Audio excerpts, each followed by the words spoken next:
사도 바울은 그저 에베소 교회뿐만 아니라 이 땅에 있는 모든 피조물을 위해서 기도한다. 그러니까 기도의 폭이 얼마나 넓어요. 여러분, 우리가 세계 열방을 위해서 기도하는 기도자가 있는지 모르겠어요. 나라를 위해서 기도하는 사람들이 있는지 모르겠어요. 진짜 눈물 나게. 교회를 위해서 눈물을 흘려 기도하는 자들이 있는지 모르겠어요.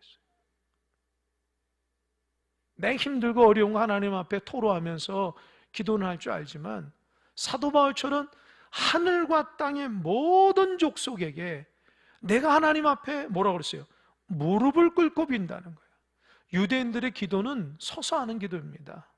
우리 누가복음인가요? 복음서에 보면은 바리새인과 세리가 기도할 때 주님께서 이 바리새인의 기도는 하나님께서 응답하지 않고 세리의 기도 응답했다고 그랬어요. 바리새인의 기도는 서서 기도한 거예요.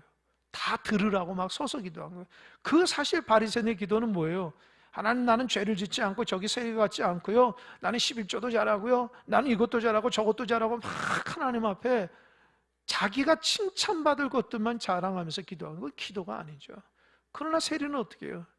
뒤에서 너무 죄인이니까 하늘도 쳐다보지 못하고 가슴을 치면서 하나님, 나를 불쌍히 여겨달라고 기도하거든요. 근데 주님께서 뭐라고 그랬어요?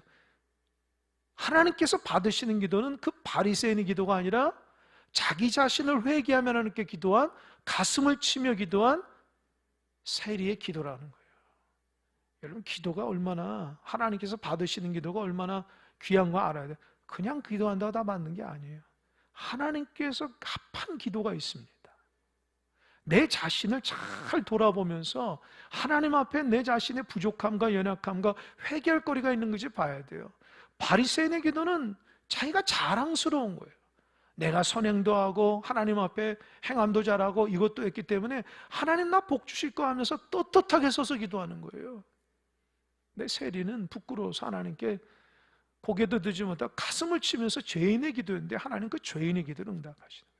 그러니까 이 사도 바울은 모든 민족에게 내가 무릎을 꿇고 내가 할 수 있는 최선의 방식으로 하나님 앞에 기도한다는 거예요. 여러분, 무릎을 꿇고 기도하십니까? 지금은 무릎 꿇고 기도하는 사람은 거의 없어요.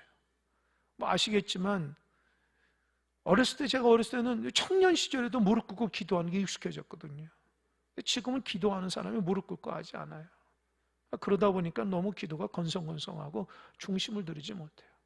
기도할 때에 우리가 알겠지만 얼마나 우리가 주여 주여 하면서, 참 우리 한국교회가 부흥하는 그 시점에 교회마다 주여 주여 외치면서 목이 터져라고 하나님 앞에 부르짖고 기도했지 않습니까? 지금은 어떠죠?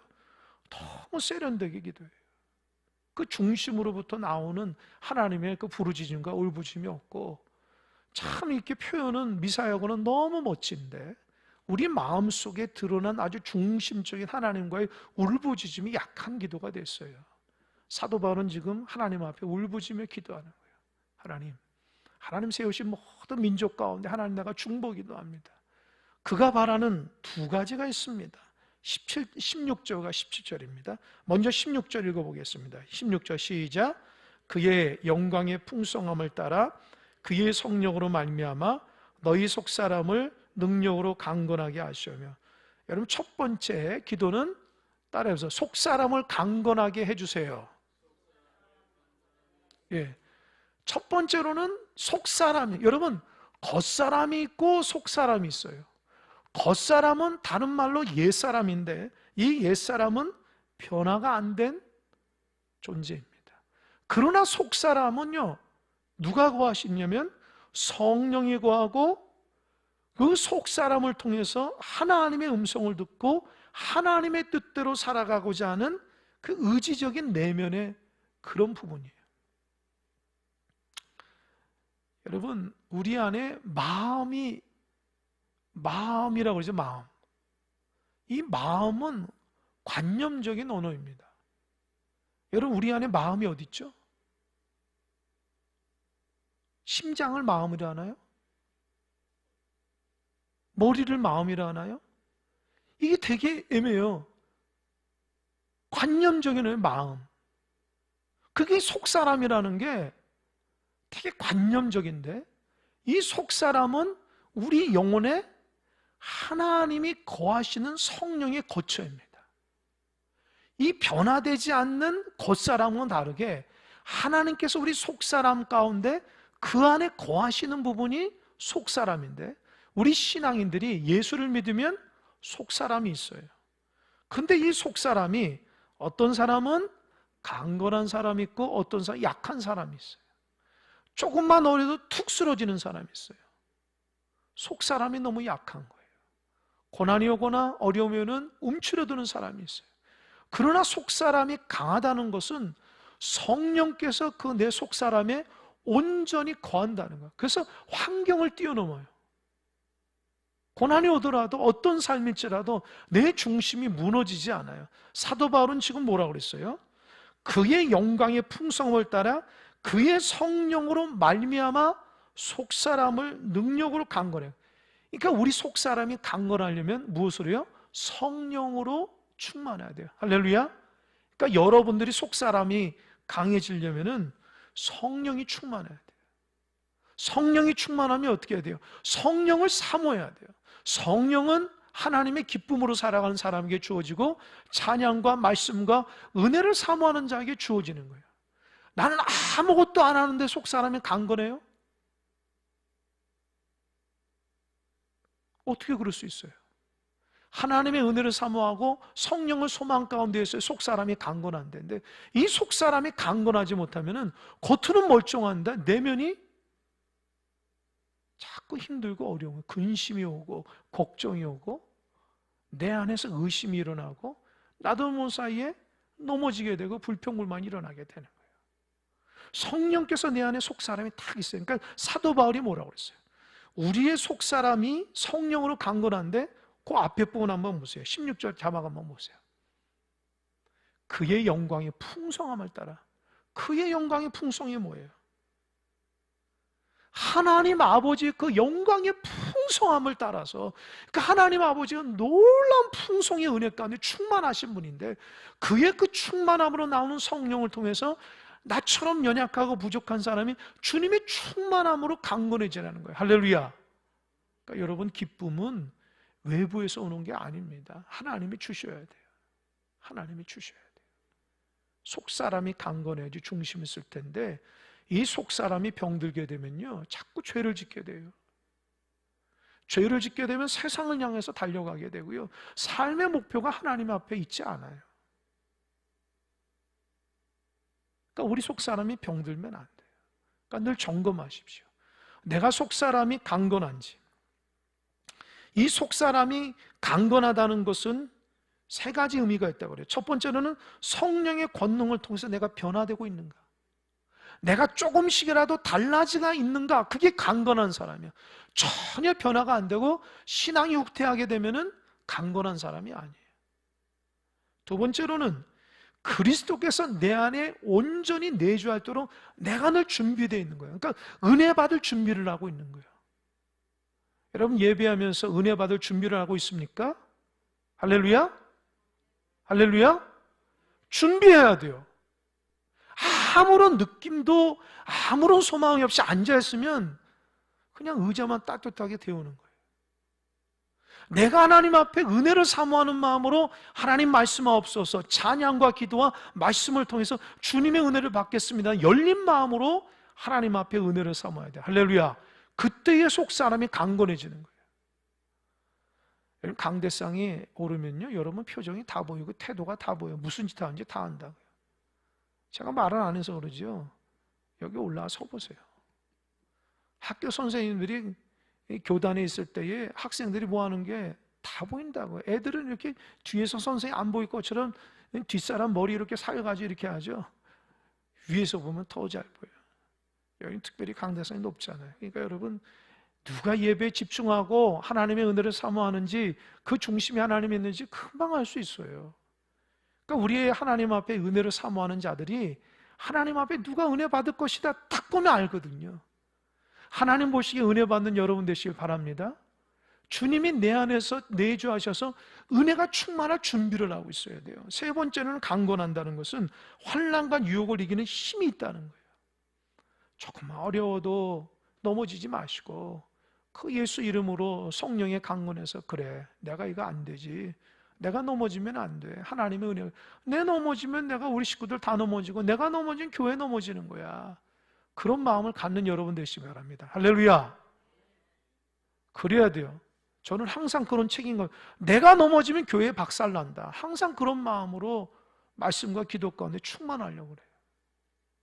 사단은요, 목회자를 넘어뜨리고 우리 교회 장로님들을 넘어뜨리고 교회 중직자를 넘어뜨리는데 아주 시시탄탄 노린다고요.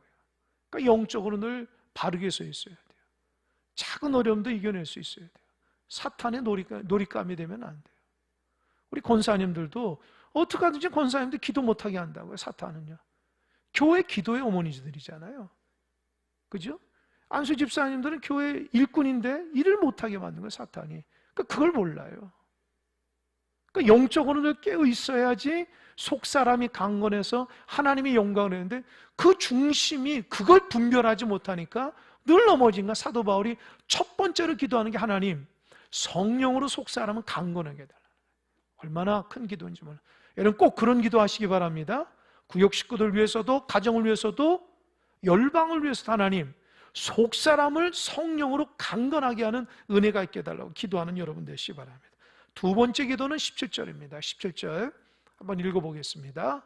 시작.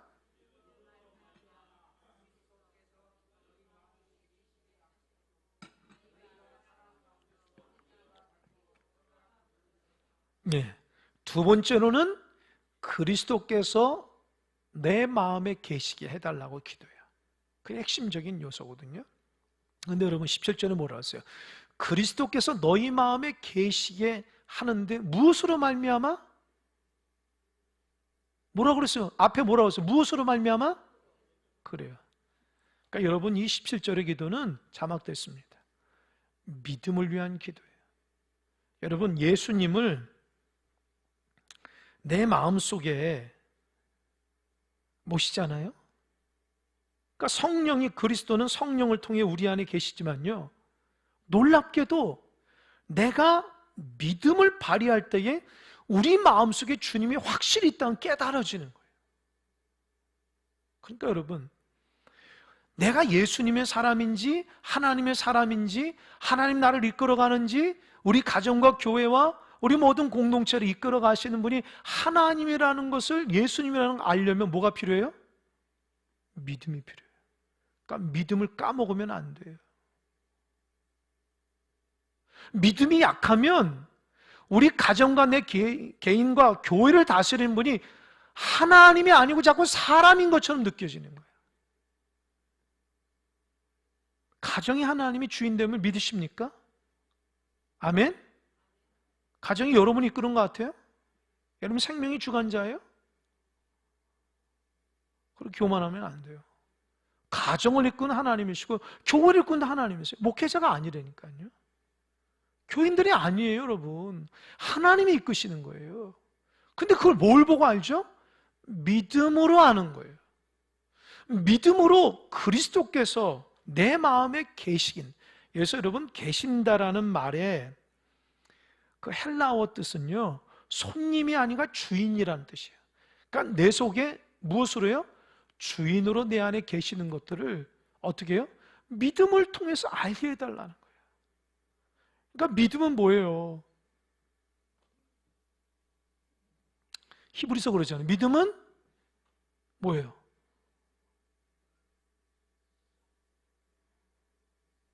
예, 뭐라고 하는데 제가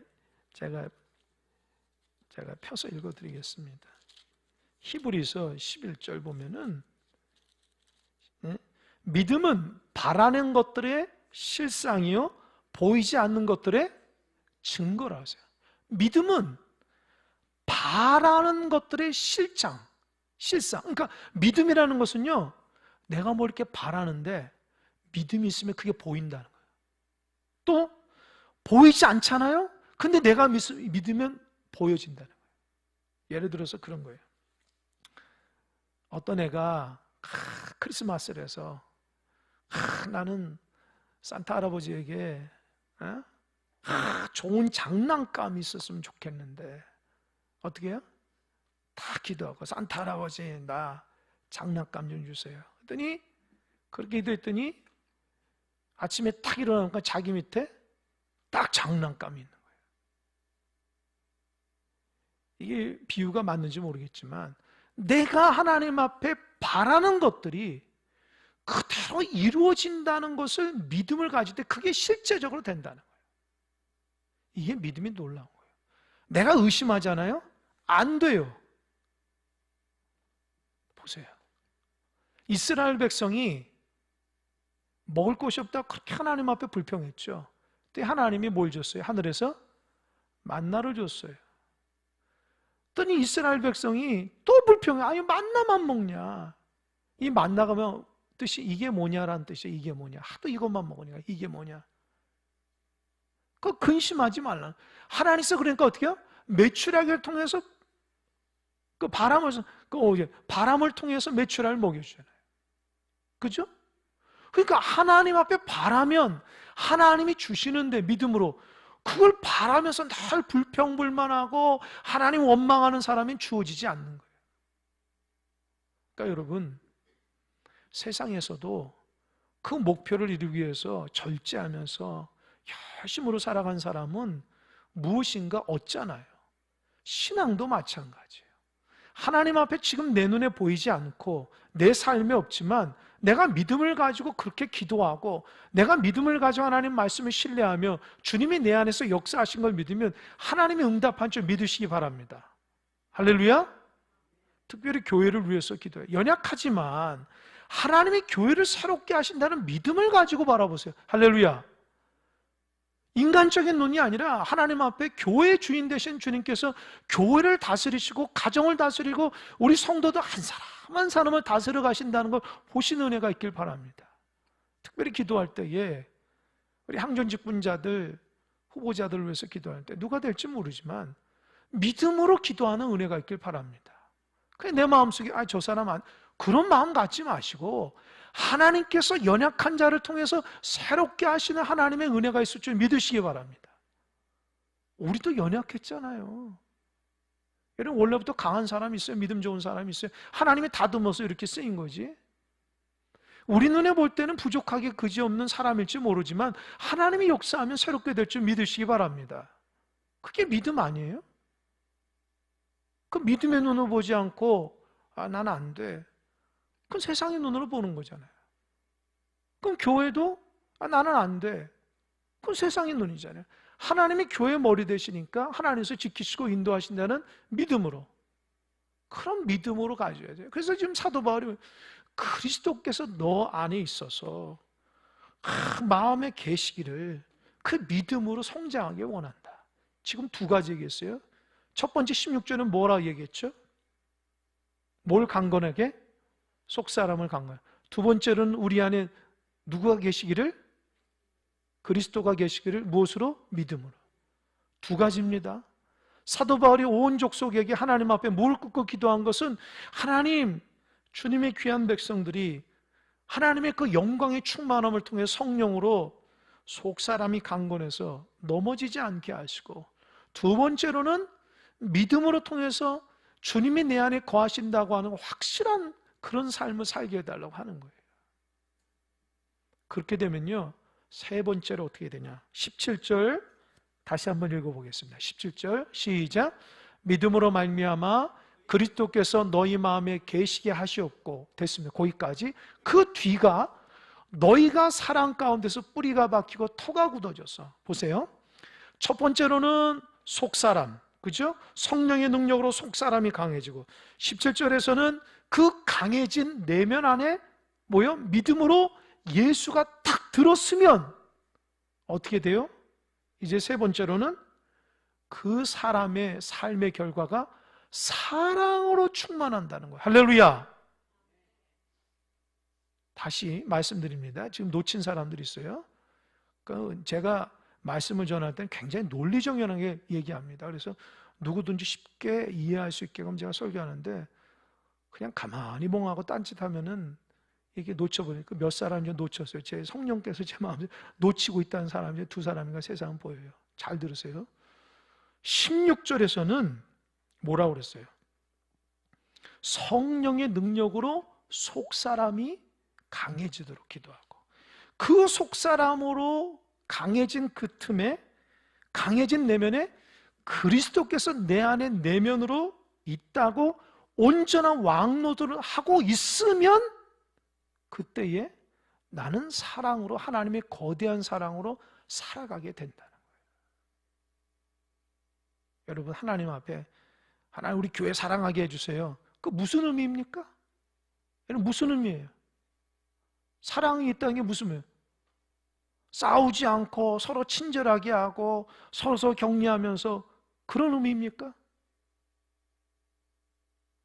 성경에서 말하는 사랑이 뭘까요? 이거예요, 지금.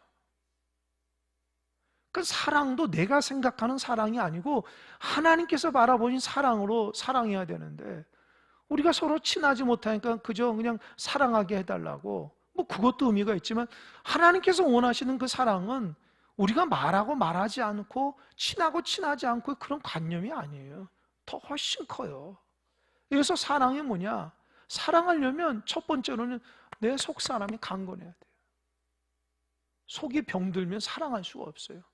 두 번째로는 예수 그리스도 안에서 내 안에 정말 주님이 함께 하신다는 사람만 사랑할 수 있어요. 주님 안에 주님이 온전히 왕으로 거하지 못한 사람은 남을 사랑할 수가 없어요. 왠지 아세요? 주님은 사랑이니까요. 그러니까 이 두가, 속사람이 강건하고 주님이 내 안에서 함께하는 왕노릇 하게 되면은 이제 하나님 원하시는 거대한 사랑 가운데 있는데, 그 표현이 뭐냐면 17절 다시 한번 볼까요? 아주 멋진 표현을 두 개 얘기합니다. 너희가 사랑 가운데, 첫 번째 따라요, 뿌리가 박히고, 두 번째 터가 굳어져서. 그러니까 속사람이 강건하고 그리스도가 내 안에 있음을 확신하며 믿음으로 주님이 내 안에서 왕노릇 한 사람은 뭐예요? 그 믿음의 그 뿌리, 신앙의 뿌리가 어디요? 사랑 가운데 뿌리가 있는, 그 사랑이 뭐예요? 하나님의 사랑 가운데 뿌리가 쭉 내린다는 거예요. 그러니까 그의 사랑, 그의 삶이 사랑이 넘쳐나요. 왜요? 믿음의 줄기와 믿음의 뿌리와 믿음의 토양이 사랑의 토양이기 때문입니다. 제가 참 놀랐어요.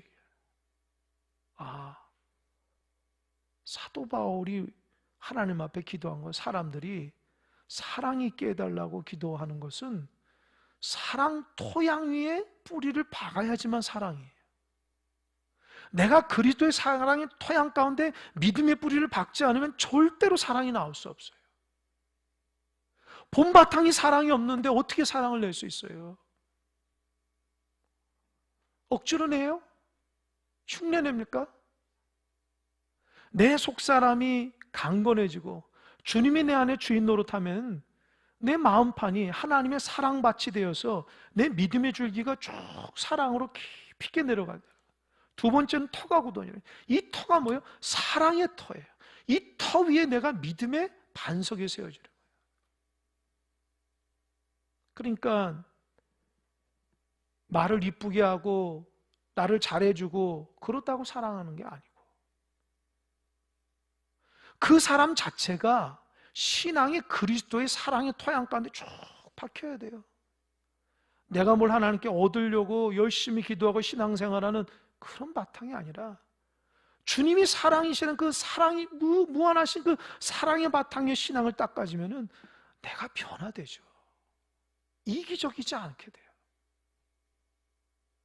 근데 우리가 그런 훈련이 안 됐어요. 너무 하나님 앞에 바라는 거 많고 하나님 앞에 축복을 되게 좋아하지만 이 바탕 자체가 사랑이 되지 않으니까 아주 황량하게 된 거예요. 우리 마음속에 신앙생활 열심히 해도 사랑이 나타나질 않는 거예요. 그래서 우리가 사랑 없음에 대해서 하나님께 회개도 하고 가슴 답답해서 하나님 나에게 사랑해달라고 하는데, 사랑은 내가 믿음의 그 바탕 위에 딱 세워져 있는데 토양이 그렇게 돼야 되는데, 내가 일시적으로 사랑을 뭐 이렇게 모아갔듯이 하는 게 아니라는 거예요. 그러니까 우리가 변화가 되면 사랑의 사람이 됩니다. 그러니까 변화가 안 되니까 사랑의 사람이 되질 않는 거예요. 자, 사도 바울의 기도가 얼마나 위대할까요? 그러면서 18절하고 19절은 사랑이 도대체 무엇인가에서 얘기한다고요.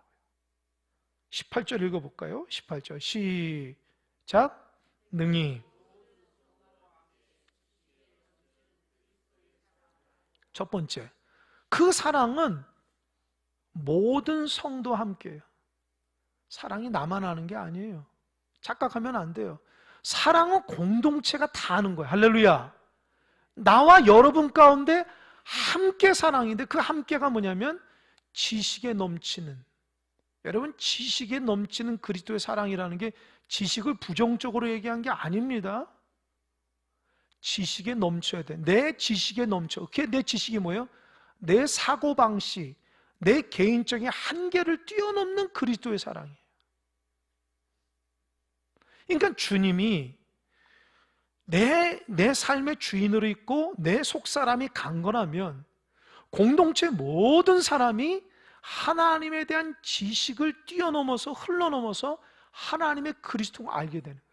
내가 경험한 거, 내가 알고 있는 그 범위 안에서의 사랑이 아니라 무궁무진한 그리스도의 사랑을 알게 된다는 거예요. 이해가 되십니까? 그러니까 여러분, 자기식대로 사랑하면 안 돼요. 그 연인이 보세요. 좋아하는 여자가 있는데 남자가 그 여인을 너무 좋아해가지고 일방적으로 좋아해서 날마다 이 이쁜 꽃을 갖다 주는 거예요. 근데 그 여자는 받아주질 않는 거예요. 그래서 그 남자가, 저 여인이 나를 안주하는 실망했는데, 알고 보니까 이 여인은 꽃에 알레르기가 있는 거예요. 이해가 돼요? 그 여인을 좋아하면 그 여인이 좋고 나쁨을 알아야 되는데 자기 일방적으로 꽃을 막 갖다 주는 거죠. 그 여인이 꽃에 알레르기가 있는지 모르고. 무슨 말인지 알겠죠? 사랑이라는 게 그런 거예요. 내가 알고 있는 것을 아는 게 아니라 거대하신 그리스도의 사랑 안에서 하나가 될 수 있어야 돼요. 근데 우리는 내 일방적인 사랑이 얼마나 많습니까? 그리고 나는 사랑을 다 쏟아부었다고 얘기하고 상대방 사랑하지 않는다고 얘기할 때가 얼마나 많아요. 그러니까 오늘 뭐라고 그랬어요? 지식에 넘치는, 내 지식을 뛰어넘는 사랑이 있어야 돼요. 그게 그리스도의 사랑인데, 그 사랑이 어마어마한 사랑이 19절입니다. 19절 자막 읽겠습니다. 이거는 꼭 여러분 암송했으면 좋겠어요. 여러분 굉장히 신앙생활 하는데 유익한 건데 읽어보세요. 시작. 그 너비와 길이와 높이와 깊이가 어떠함을 깨달아 하나님의 모든 충만하신 것으로 너희가 충만하시기를 구하노라. 자막 그대로 되세요. 사랑이 4개가 있습니다. 뭐가 있죠? 첫 번째 너비, 두 번째 길이, 세 번째 높이, 네 번째 깊이. 이게 뭡니까? 입체적인 거예요. 입체적인 거. 사랑이 굉장히 1차원적이 아니라 입체적이라는 거예요. 어디든지 다 이게 사랑이 입체적으로 다가오는 거예요. 이 여기서 너비라는 게 뭐냐? 잘 들으십시오. 이 너비는 인종이나 계급이나 남녀나 노인이나 상관없이 하나 되는 거예요. 그러니까 사도 바울이 말하자면 유대인이나 이방인이나 도저히 물과 기름으로 섞일 수 없어도 섞일 수 있는 게 그 하나님의 사랑이에요. 너비, 넓이. 이해가 되십니까? 나는 저 사람은 절대 안 맞아. 난 저 사람은 못 살아. 혹시 가정에 그러신 분 있어요? 직장에 난 저 사람 절대 안 맞아. 그리스도의 사랑의 넓이는 그걸 뛰어넘는 거예요. 내 생각으로 사랑하는 것이 아니라 어떻게 물과 기름처럼 유대인과 이방인이 하나가 될 수 있어요? 그는 그리스도의 사랑이 어마어마하기 때문에 그 사랑이 그렇다는 거예요. 그러니까 용납할 수 없는 게 없다는 거예요. 다 용납할 수 있다는 거예요. 하나님의 사랑. 어떻게 해요? 아까 두 가지가 속사람이 강건하고 주님의 내 안에서 왕노릇하게 되면, 그래서 사랑의 토양 가운데 이렇게 믿음을 쭉 들어가면 용납할 수 없는 것도 다 용납하게 된다는 거예요. 그게 하나님 사랑의 넓이입니다. 여러분, 사랑의 넓이가 얼마나 커요? 스스로 측정하세요. 내 넓이가 얼마나인가? 두 번째 뭡니까? 길이. 이 길이가 뭐냐면 하나님께서 우리를 창조하실 때 심히 보시기에 좋았더라고 했는데 하나님께서 우리를 택하셔가지고 이 세상 마지막까지 영혼까지 이끌어 가시는 사랑, 이게 뭐예요? 변함이 없는 사랑이에요. 너 나 배신했어? 우린 그럴 수 있지만 하나님은 그런 게 없어요. 한결같이 사랑해요. 그러니까 우리가 주님의 좀 사랑을 본받아야 돼요. 너무 속이 좁아가지고 그 길이가 너무 짧아가지고 그 사랑에 유효가 있는 사람이 있습니까? 길어야 돼요. 한결같아요. 나는 하나님은 한결같은 사랑인데 우리는 감정적으로 막 사랑하려고 그래요. 그 감정적으로 사랑하니까 좋았다가 나빴다가 반복이 되는 거예요. 그게 다 그래서 자기 사랑. 그래서 제가 이 18쪽이 지식에 넘치는 사랑이 얼마나 위대해. 이 지식이 넘친다는 너의 사랑이라는 거예요. 너의 경험과 너의 지식, 그걸 뛰어넘는다는 말이 얼마나 귀하게 들리는지 몰라요. 지식에 넘치는 사랑이, 너는 사랑의 길이가 요만하지만 하나님은 영원하다는 거예요. 그런 사랑의 사람이 되어야지. 여러분, 공동체가 사랑이 되려면 어떻게 해야 돼요? 주님의 사랑이 있어야 되겠죠. 그죠? 야, 당신 사랑해요. 사랑할 줄 몰라. 그러면 사랑이 되겠어요? 아니죠. 공동체 뭐라서 모든 성도와 함께 지식에 넘치는 내 생각 밖에 내 한계 밖에 뛰어나는 그리스도의 사랑 안에서 그 넓이와 길이가 세워야 된다는 거예요. 세 번째, 높이입니다. 높이는 뭐예요? 잘 들으세요. 죽을 수밖에 없는 우리를 예수 그리스도를 하늘에 끌어올리신 거예요. 할렐루야. 이게 사랑이에요. 저와 여러분을 하늘에까지 하나님의 자녀로 만든다는 거예요. 누가 그럴 수 있어요, 여러분? 누가 그렇게 용납할 수 있어요, 여러분? 하나님밖에. 그걸 닮으라는 거예요. 네 번째, 깊이가 뭐예요? 주님이 낮고 천한 이곳에 십자가를 지는 그 낮은 자로 오셨다는 거예요. 그걸 알라는 거예요. 참 이 말씀 묵상하는데 제가 너무 초라하고 내가 너무 부족하구나 이게 막 느껴지는 거죠. 나는 내 지식에 있는 사랑 안에서만 갇혀 있는 거예요. 지식을 뛰어넘은 사랑이 돼야 되는데 내 경험과 생각과 감정에 사로잡힌 지식의 사랑에 그치면 사랑이 없다고요. 사랑이 없어요. 그 19절 보니까 그 넓이와 길이와 높이와 깊이가 어떠함을 깨달아 하나님의 모든 충만하신 것은 너에게 충만하게, 그런 사랑의 충만함이 너에게 있기를 기도하고 있다. 무릎 꿇고. 참 이게 감동 아닙니까? 사랑이 없는 자들에게 사도 바울이 무릎 꿇고 기도하고 있는 거예요. 사랑이 충만한, 넘치는 사랑이 되도록. 자, 이게 가슴이 벅차올라요. 사도 바울이 얼마나 위대하신 분인가. 그래서 마지막 20절과 21절 한번 읽어보겠습니다. 시작. 우리 가운데서 역사하시는 능력대로 우리가 구하거나 생각하는 모든 것에 더 넘치도록 능히 하실 이에게 교회 안에서와 그리스도 예수 안에서 영광이 대대에 무궁하기를 원하노라 하면. 여러분 20절 한번 보세요. 자막 한번 볼까요? 우리 가운데 역사하신 능력대로 우리가 구하거나 생각하는 모든 것에 더 넘치도록 능히 하실. 그게 뭐예요? 지금 사도 바울이 모든 족속에게 하나님 성령으로 속사람 강건하게 하셔 그리스도 안에서 믿음으로 내주하셔서 사랑이 넘쳐남으로 그 사랑이 하나님의 사랑을 충만하게 해달라는데 사도 바울은 맨 끝에 뭐라 했어요? 우리가 간구하고 내가 간구한 것보다 더 넘치도록 역사하시는 하나님을 찬양한다는 거예요. 이해가 돼요? 나는 하나를 놓고 기도하는데 하나님 10개를 주신다는 거예요. 할렐루야. 근데 그 기도가 사랑의 기도였어요. 좀 교회를 위해서 그렇게 기도합시다. 우리 그리스도 안에서 하나 된 사랑 공동체가 됐도록 내가 하나를 기도하면 하나님이 10개를 부어주시는 그 거대한 사랑으로 우리 공동체를 휘감아가지고 모든 성도들이 자기 지식을 뛰어넘는 하나님의 본질적인 이체적인 사랑으로 다가올 수 있도록 기도할 수 있어요.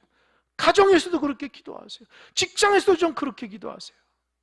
사도 바울처럼 날마다 사랑이 그냥 부족해서 연약해서 넘어지고 쓰러지지 마시고 사랑이 충만함으로 하나님의 사랑으로 새로워지고 달라져서 충만함이 넘쳐는 견디지 못하는 그 사랑에 제가 마지막으로 이제 요 시간대에 마치는데 이 지금 사도 바울이 감옥에서 지금 얘기하는 거예요. 얼마나 위대한 사랑이에요. 우리 같으면 감옥에서 이런 기도를 할 수 있겠어요? 불평불만하며. 이게 위대한 사람이에요. 그러니까 좀 성경을 알고 하나님을 안다면 좀 겸손할 수 있어야 돼요. 자, 우리가 사랑이 없구나. 사랑이 메말랐구나. 주님의 사랑이 좀 있어야 되겠다. 이 말씀을 통해서 제 스스로 한번 돌이켜보고 우리 성도들이 그랬으면 좋겠다는 생각이 듭니다. 우리 모두 다 주님 안에 사랑이 충만해서